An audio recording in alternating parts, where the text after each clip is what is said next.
I thought Eric Matthews or Donnie Wahlberg was really good, and getting more of Tobin Bell was a good thing. I mean, that made this movie that much better, and it just told us how good of an actor Tobin Bell was, and how good Shawnee Smith was in this one. I mean, goddamn, they had all the best elements of the first one. I just can't say enough good things about this. Darren Lynn Bousman and Lee Wannell did a hell of a job on this one. It deserves 4 out of 4 machetes from me. So that's back-to-back 4 out of 4, Vic. I mean, I can't remember a franchise that's done that for us, for both of us, since, like, Texas Chainsaw or Friday the 13th, maybe, or Halloween. I know that Halloween did. Well, yeah, I'm pretty sure Halloween did. I don't know, though. Maybe not. So I will go to... Yeah. Oh, go ahead. So, 2 things. One, you're going to kill me. The description I gave you was for Saw 3, because I thought we were moving on to the Saw 3. So I'll give Saw 3 out of 4. Saw 2, first time I saw it was actually from a friend's DVD. They said, "Oh, you saw the first one, right?" And I said, "Yeah." Well, I have the second one. I'm like, "Oh, okay, great. Gives me a good chance to take a look at this." So I saw it, and it actually terrified me more. It shocked me more than the first one, because it's like that was one of those things. How can you top the first one? And I agree with you in the sense of, and like you said, I don't watch a lot of movies, but of whatever little I have seen and sequels, I agree with you. The sequels are rarely as good at all. It rarely even gets to par with the first one. So, this left me very satisfied, and I'll give this one 3 out of 4 as well. That's yeah. You're sorry that you had to go through that again. You're all right. It was really incredibly impressive. Like, if anybody ever shits on Saw 2, I'll tell them they're wrong. The only issues I had with it, Vic, there were like 2 characters that I felt like they had a couple of things that they could have at least dropped in there about them, just to, tell us a little bit more. And maybe they did. Maybe they deleted it for the sake of time to get it down to an hour and a half runtime. But, that was about my only complaints for this movie, other than the fact that, and this gets worse over time, but this whole fucking time issue of when things are going on versus what time it is now, all the fucking jumping around drives me crazy at different parts in this series. It's like Tarantino, but on acid. I don't know. That it's not too bad in Saw 2, but it starts getting really hard to follow later on. What's going on, but at the same time, it's like, fuck, man, can't we just go linear? All I heard was acid. Yeah, I mean, with the later Saws, it almost kind of reminded me of another movie that I had seen. I don't know if you guys saw it, Memento. Yeah, I've seen it. Vic probably hasn't. Or it just goes back and forth. Yeah, there's so much jumping back and forth in certain movies of this, and it's doing it intentionally to fuck with you, and it kind of pisses me off at times, because I'm like, I don't know when this is or how it is, and I almost feel like somebody needs to create a timeline for me so I know. I'm sure somebody has, because if Friday the 13th fans have created all these fucking timelines just to make things make sense, I'm sure they've done it with Saw too. So, that's our thoughts on Saw 2. And you know what? You change from James Wan, and you got to assume it's going to be a step down. But Darren Lynn Bousman, man, I got to give you props. You did a hell of a job on this movie, sir. Hell of a job. No doubt about it. No doubt about it. Well, Victor, I believe you are up to bat, sir, with your Saw 3 talk, and I will drink while you talk, and I will chime in as needed. Good, because that's what I've been doing the whole time you talk, and now I got to try to read. That's what makes it fun. Now, you want me to go ahead and throw out the film specs for you before you get into the rundown? Yeah, because I don't have those. All right, fellas. So I'll rattle this off to you real quick. Saw 1 gets 7.7 on IMDb. Saw 2 gets 6.6. What do you think Saw 3 gets? David, I'll let you go first. I'll go with the 7 flat. Okay. And Vic? I'm throwing out a 5.5. This one gets a 6.2, so it drops by 0.4 from the last one. Budget went up by $6 million. We've got a $10 million budget now, Vic, and we're just talking 2 years after the first one, so it's steadily increasing. The box office in the United States was $80,238,724, which means that it did drop a little bit, not a lot, but they still, they did 8 times their budget in the U.S., so pretty damn good for a third entry into a series. They're still making more than the first one at this point, but you got to remember the budget did increase almost tenfold. Yeah, it went from like 1.2 to 10, so yeah. Yep, and this one also, just like Saw 2, directed by Darren Lynn Bousman, and it's written by Lee Wannell.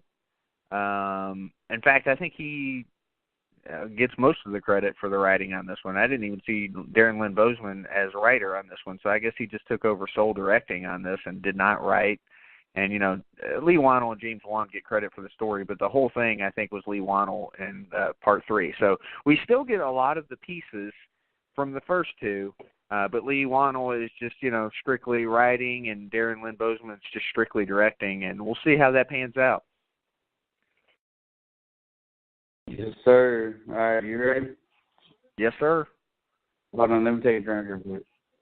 Okay, Saw 3 came out October 27th, 2016, or 2006, rather, and it's actually 15 minutes longer than Saw 2, so they added some runtime to this one. Yeah, it seemed long as fuck when I watched it earlier. Just like at the theater.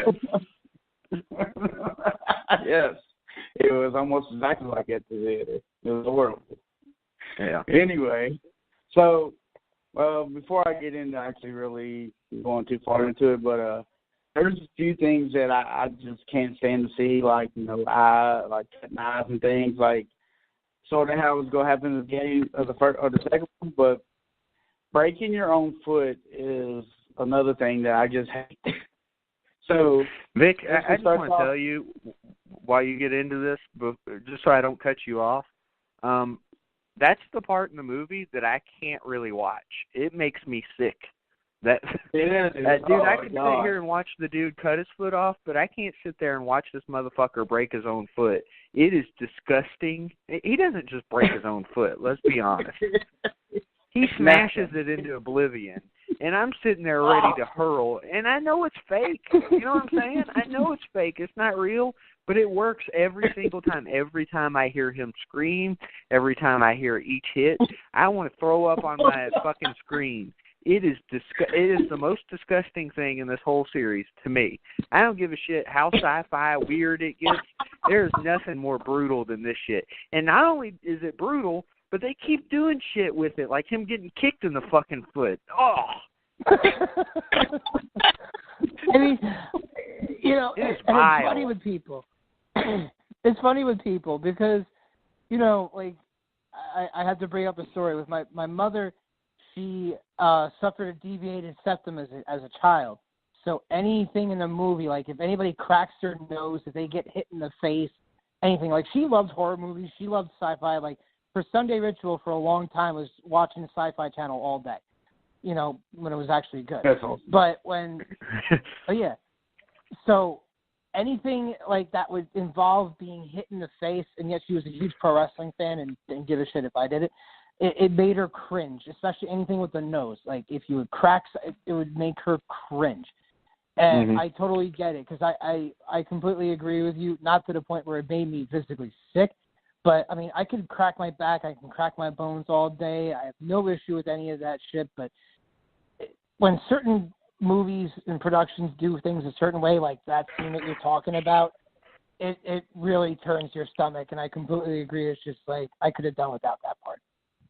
So and I'll let Vic get into it real quick, but I wanted to give you one last parallel about that. And it's a strange movie. I think it's Dark Knight. It's Dark Knight. Remember when Batman drops a dude off the roof and just lets his legs break? That grosses me out, too. Something about that is fucking nasty to me. But I can watch his leg all day. Wait, there was another movie like that. What the hell was it? Quarantine? when the chick drops off of the balcony and just like her legs just completely shatter. Yeah, Nasty. and then her walking on her bones. That just makes like talking about it right now is making my skin legitimately crawl. Like I said, God, dude, it gross. is fucking vile. And Vic, I'm gonna sit here and shudder while you're talking about this shit. I mean, seriously, this is the only thing that got to me. But I can watch Sid break his leg all day long. I don't get it. And it was real. Maybe if he sat there and fucking obliterated his foot with the top of a toilet, my God, Jesus. Remember when I messaged you and I said that fucking Saw 3 makes me want to throw up? That's the part. That is the part. That's awesome. I'm sitting here trying to glue my eyes open so I can stare at it. But it was hard. That's awesome. Yeah, man, it's rough. Because today's the first time I watched it since that fateful day in the theater. Yeah. The sleeping day.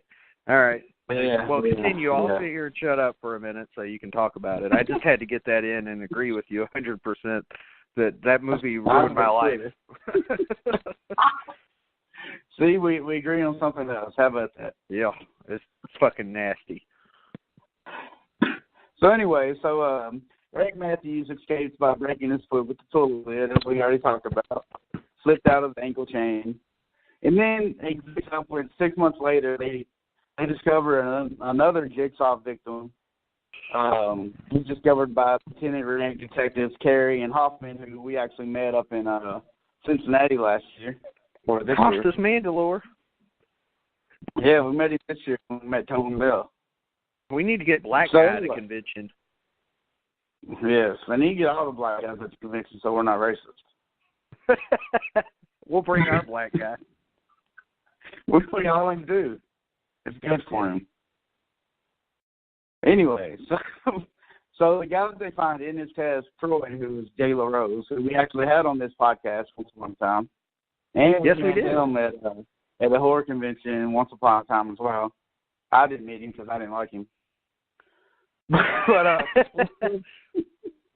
yeah, we actually talked to him 2 years ago in October, so it is a good timing. Yeah, we don't know if we talked to him about this movie. We might have. You weren't on the show. It was Jer.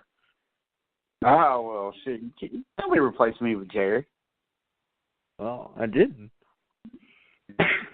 You tried. Anyway, I'm pretty sure you were working. Yeah, probably. I do that sometimes. But anyway, in his test, Troy was to rip chains from his body, which was another horrible thing to watch. Oh, it is, right. Dude. It's just like when Schlack's hanging from his fucking back. It's another thing. It's one thing to have some nasty bastard hanging from their back. It's quite another to have it in your fucking lip, your ribs. They were going to have this, like, all over his fucking body, like in his eyelids and shit. But they decided it was just too complicated, and it was still effective the way it was. So that's how they did it. Yeah, and, like, it was the whole thing was he had to do it to flee from the bomb, but then the door was sealed, so he couldn't even escape anyway. You know what? This was in a school, by the way. Did you notice that? It was in a classroom. Yeah. Oh, yeah. That's kind of fucking weird, isn't it? Like, usually they're in warehouses and shit. Just randomly they picked a school. And, like you said, it is weird that the fucking door was locked. So that's not Jigsaw behavior. Yeah, so it goes against everything that Jigsaw has taught us over the first two movies. Mm-hmm. But we know there's another involved now. Yeah. So, Detective Carey feels guilty over Matthew's disappearance or whatever. So then she later wakes up with the harness hooked into her ribs. Yes, which is nasty too. Another. Yes, as I said last movie, they up the gore every movie, and like this movie's just getting more disgusting. That's where the torture porn comes from. It comes from the sequels, not so much the original, other than the dude cutting off his fucking foot. But, you know, that's where it comes from. Yeah, man.